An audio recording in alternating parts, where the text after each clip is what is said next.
Hello मेरे प्यारे प्यारे दोस्तों, आप सभी का आपके अपने चैनल समझ के समझना में बहुत बहुत स्वागत है। आज हम लोग एक नया टॉपिक पढ़ेंगे, वचन, जिसे इंग्लिश में नंबर्स कहते हैं। वचन तो आप लोगों ने बहुत सुना होगा, आपको पता है कि वचन कैसे होता है, क्या होता है। लेकिन हम थोड़ा सा कुछ नॉर्मल बातें भी वचन के बारे में पढ़ेंगे और जो डिफिकल्ट क्वेश्चन जैसे एग्जाम्स में पूछे जाते हैं वो भी उसके बारे में बात करेंगे। तो चलिए हम लोग स्टार्ट करते हैं। वचन क्या है? संज्ञा या सर्वनाम के जिस रूप को व्यक्त करता है कि वो एक है या फिर एक से अधिक है, उसी को हम लोग वचन कहते हैं। कि या एक है या फिर उससे अधिक है, इसके बारे में जो बताए वही वचन है। ठीक। इसके बाद फिर आता है वचन के भेद। वचन के दो भेद होते हैं। अब इसमें हम लोगों ने इसके पहले लिंग पढ़ा था, तो लिंग में भी कंफ्यूजन था कि लिंग कितने प्रकार के होते हैं। तो हमने आपको बताया था कि संस्कृत से लिंग लिया गया है, तो वो संस्कृत में पहले 3 प्रकार का था और हिंदी में आते ही वो 2 प्रकार का हो गया। ऐसे ही वचन, पहले वचन जो है संस्कृत में 3 प्रकार का होता है और इसमें 2 प्रकार का होता है, एक वचन और बहुवचन। ठीक। अब ऐसे हम लोग देखते हैं, नॉर्मल से क्वेश्चंस देखते हैं जो हम बच्चे जब हम लोग फर्स्ट सेकंड में पढ़ते थे, तो ऐसे ही नॉर्मल। फिर हम नीचे नियम पढ़ेंगे कि कैसे हम लोग पहचान सकें। लड़का खेलता है, लड़का क्या है? सिर्फ एक है, तो एक वचन होगा। लड़के खेलते हैं, तो लड़के खेलते हैं, लड़के क्या है? बहुत ढेर सारे लड़के हैं, तो लड़के बहुवचन होगा। पुस्तक क्या है? पुस्तक अच्छी है। पुस्तक, एक पुस्तक के बारे में बात किया गया तो एक वचन होगा। पुस्तकें अच्छी हैं, पुस्तकें, बहुत ढेर सारी पुस्तकों के बारे में बात किया गया है, तो यहाँ पे पुस्तकें बहुवचन होगा। ठीक। अब इसके बाद नोट देखिए। नोट में क्या है कि व्यक्तिवाचक, द्रव्यवाचक और भाववाचक संज्ञा में बहुवचन नहीं होते हैं। जो व्यक्तिवाचक संज्ञा होती है और द्रव्यवाचक संज्ञा होती है, भाववाचक संज्ञा होती है, इसके जो है बहुवचन नहीं होते हैं। देखिए, इससे हम उदाहरण से समझते हैं। व्यक्तिवाचक जैसे राम, किसी नाम को हम व्यक्तिवाचक, अगर आप लोगों ने संज्ञा के बारे में नहीं पढ़ा तो आपको पिछले वीडियोस में संज्ञा मैंने आपको बताया है कि क्या होता है, तो आप जाकर के वहां देख सकते हैं। व्यक्तिवाचक में क्या होता है कि राम जैसे व्यक्तिवाचक संज्ञा है ना, तो रामे तो होगा नहीं इसमें। द्रव्यवाचक में सोना आता है, तो सोने तो इसका होगा नहीं।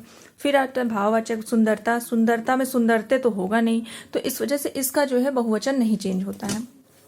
अब इसके बाद आप देखिए नियम। हाँ, अब ये जो नियम है, इसके थ्रू आप जो है आज के टाइम पे जो कॉम्पिटिटिव एग्जाम्स होते हैं उसमें आप क्वेश्चंस कर सकते हैं। 90% कर सकते हैं और 100% आप तब करेंगे जब आपकी प्रैक्टिस रहेगी। आपके जितने एग्जाम्स होते हैं आप उन पेपर्स को उठाएंगे और उन्हें आप सॉल्व करेंगे, तभी आप जो है 100% कर पाएंगे। 90% तो आप नियम याद करके, चीज़ें याद करके आप कर सकते हैं, लेकिन अगर आपकी प्रैक्टिस नहीं है तो आपको कंफ्यूजन होगा बाद में कि आप यहाँ पे क्या होगा, क्योंकि नियम भी 90% ही काम करता है, 80% ही काम करता है। हम 90% भी नहीं बोलेंगे, 80% ही, क्योंकि इसमें बहुत अपवाद है। लिंग के चैप्टर में भी हमने आपको बताया ही था, उसमें तो हमने आपको नियम नहीं बताया, क्योंकि उसमें हमने आपको बताया कि इसके थ्रू आप समझ सकते हैं कि इसमें कैसा लिंग होगा। लेकिन वचन में कुछ नियम है, कोई इसमें आप इसके थ्रू नहीं समझ सकते कि आप किसी व्यवहारिक भाषा में आप नहीं समझ सकते हैं इसे। लिंग में आप समझ सकते थे। मैं पूरी कोशिश करती हूँ कि आपको व्यवहारिक भाषाओं में चीज़ों को समझा सकूं। लेकिन अगर जो है जहाँ पे हमें पता है कि हाँ हमें नियम का ही फॉलो करना पड़ेगा, तो हम आपको नियम जरूर बताएंगे। तो अब इसमें क्या है कि अकारांत, अब इसका फर्स्ट नियम हम लोग देखते हैं। फर्स्ट नियम क्या है कि अकारांत पुल्लिंग को आ को ए में चेंज कर देते हैं। ठीक है। अकारांत मतलब क्या होता है? अकारांत मतलब जिसमें आ लगा हो लास्ट में। अब जैसे घोड़ा में आ लगा हुआ है तो यही अकारांत हो गया। इकारांत मतलब, उकारांत मतलब, ये सब चीजें होती हैं। आपको वैसे पता होगा, ये छोटे क्लासेस की चीजें हैं, लेकिन अगर नहीं पता तो हम आपको जैसे जैसे पढ़ते जाएंगे वैसे वैसे चीजें बताते जाएंगे कि क्या होता है अकारांत, इकारांत।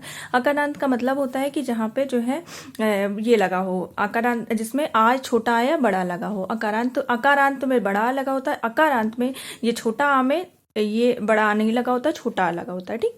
और पुल्लिंग, स्त्रीलिंग तो कल हमने आपको बताया ही था कि पुल्लिंग क्या होता है। घोड़ा तो पुल्लिंग होगा। अब जो है घोड़े का बहुवचन क्या होगा? घोड़े में जहां पे अगर आपको अकारांत पुल्लिंग दिखे, उसमें जो है ए, आ को ए में चेंज कर देते हैं। ऐसा हम 90% होगा। कभी कभार हमारे सामने अपवाद भी आते हैं, तो ये घोड़े हो गया। ठीक। ऐसे कौवा है तो इसमें क्या हो जाएगा?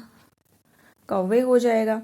ऐसे तोता है तो तोते हो जाएगा। ठीक। इसके बाद अकारांत स्त्रीलिंग आ को आ में चेंज कर देते हैं। ठीक। तो इसमें क्या है? सामे हो जाएगा।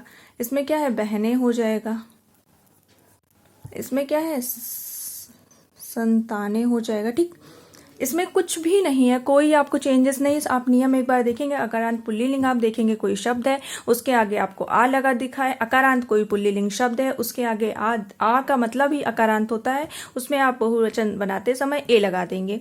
और अगर अकारांत स्त्रीलिंग शब्द दिखे तो अकारांत स्त्रीलिंग शब्द दिखे तो ए लगाते हो आप जो है ए लगा देंगे, ठीक। इसमें चंद्र बिंदी, ये वाली बिंदी लगा देंगे, ठीक।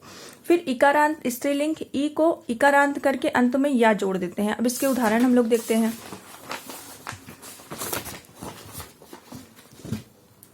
अब इसमें देखिए नदी, तो नदी का क्या हमने उसमें क्या पढ़ा था कि पहले इस बड़ी ई को इकारांत को इकारांत में छोटी ई में चेंज करेंगे, उसके बाद हम लोग या लगा देंगे। उस नियम के नियम थर्ड हम लोगों ने जो पढ़ा था उसके हिसाब से, तो हम लोग क्या करेंगे, नदियां हो जाएगा, ठीक। अब ऐसे बधाई, बधाई का क्या करेंगे हम लोग, ये वाला ई छोटी ई में कर देंगे, फिर बधाइयां हो गया, ये बड़ी ई हटा देंगे ये वाला और इसको जो है छोटी ई कर देंगे, फिर सदियां हो गया, ठीक। सदी का सदियां हो गया। हम क्या करेंगे, ये जो बड़ी इकारांत है इसको इकारांत में चेंज कर देंगे और आगे या लगा देंगे, ठीक। तो इससे अगर आपको ऐसा कहीं दिखे, जो नियम हम लोगों ने थर्ड पढ़ा था, इकारांत ई के बाद हम जो है इकारांत छोटी ई में चेंज कर देते हैं। अब इसके बाद देखिए अकारांत स्त्रीलिंग शब्दों को के या के अंत में केवल अनुस्वार लगा देते हैं। अब हम लोग नियम फिफ्थ देखते हैं। नियम फिफ्थ में क्या है कि अकारांत स्त्रीलिंग शब्दों के या के अंत में केवल अनुस्वार लगा देते हैं। अगर अकारांत ऐसा कुछ हमें दिख रहा है, स्त्रीलिंग अकारांत स्त्रीलिंग दिख रहा है, हम लोगों ने अकारांत पुल्लिंग पढ़ा था, उसमें हम लोगों ने आ को ए में चेंज कर दिया था। अब अगर हमें अकारांत स्त्रीलिंग दिखे, हमने स्त्रीलिंग और पुल्लिंग पहचानना आपको बता दिया। अब डिबिया होती है ना, डिबिया होता नहीं है, हमने आपको बताया होता है, होती है, मिलता है, मिलती है, ऐसे से आप करके पहचान सकते हैं। गुड़िया होती है, होता नहीं है, लुटिया होती है, होता नहीं है।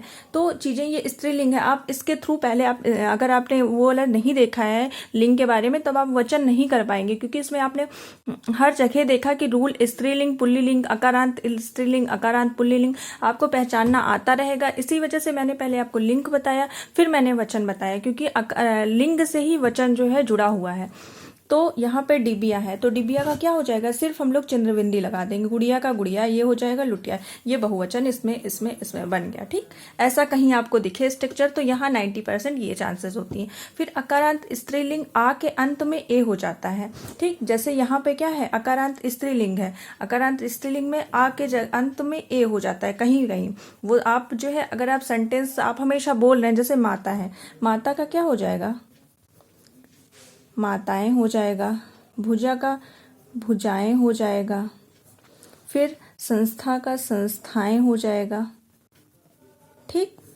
फिर उसके बाद आता है ये वाला हो गया। फिर स्त्रीलिंग संज्ञाओं के अंत में ऊ हो, बड़ा ऊ हो, तो उसे ऊ करके छोटा ऊ करके ए या औ में जोड़कर बहुवचन बनाते हैं, ठीक। जैसे अब देखिए बहु में क्या है, बहु में बड़ा ऊ है, तो अब इसको पहले क्या करेंगे, बहु ए, बहु छोटा ऊ इसको चेंज किए, ये बड़ा ऊ था इसको छोटा ही किए, फिर ए लगाए, और इसको हम ऐसे भी बना सकते हैं बहुओं, ठीक।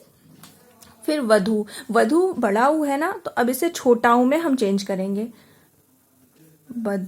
वधुओं, ठीक, वधुएं हो जाएगा, या वधु वो हो जाएगा, दोनों बन सकता है इसमें, ठीक। अब इसके बाद आता है एक वचन शब्दों के आगे लोग, जन, वर्ग आदि लगा करके बहुवचन बना देते हैं। तो अब जैसे देख लीजिए दलित, दलित के आगे हम वर्ग लगा देंगे तो दलित वर्ग हो जाएगा। भक्त, भक्त जन लगा देंगे तो बहुवचन हो जाएगा। श्रोता गण लगा देंगे तो श्रोतागण हो जाएगा। अब ये तुम लोग, तुम का जो है, तुम का बहुवचन तुम लोग होता है, ठीक। अब ऐसे ही कुछ नियम हैं जो हम समझ सकते हैं कि कुछ ऐसे स्त्रीलिंग पुल्लिंग कुछ वचन ऐसे होते हैं जो है दोनों में समान होते हैं। जैसे ईश्वर हो गया, आकाश हो गया, सूर्य हो गया, वचन हो गया, मन हो गया। ये वचन जो है हमेशा एक वचन दो वचन नहीं, ईश्वर हमेशा जो है समान, ये समान रहते हैं, ना ये एक वचन होते हैं ना ये बहुवचन होते हैं, ये हमेशा समान होते हैं, ठीक। जैसे ईश्वर, आकाश, सूर्य, ऐसे बहुत ढेर सारे अपवाद मिलेंगे आपको, अपवाद नहीं ऐसे बहुत चीजें आपको मिलेंगी जो है दोनों दोनों नहीं होते हैं। आप इसको एक वचन में भी प्रयोग कर सकते हैं, बहुवचन में भी प्रयोग कर सकते हैं।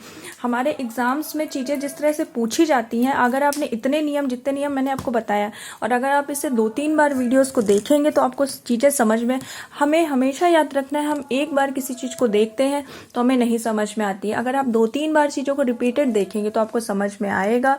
और हाँ, हम 90% श्योरिटी ले रहे हैं कि आप इन नियम को याद रखेंगे तो आपका क्वेश्चन सॉल्व हो जाएगा। लेकिन 100% बनाने के लिए आपको हमेशा उसको रिवीजन करने रहना होगा कि आप कैसे रिवीजन करते हैं और चीज़ों को कैसे समझते हैं। पेपर्स को आपको सॉल्व करते रहना होगा। तो अगर आपको वीडियो अच्छी लगी हो तो वीडियो को लाइक करिएगा एंड चैनल को सब्सक्राइब करिएगा। और हाँ, अगर आपको कोई प्रॉब्लम हो तो आप कमेंट जरूर करिएगा। Thank you so much.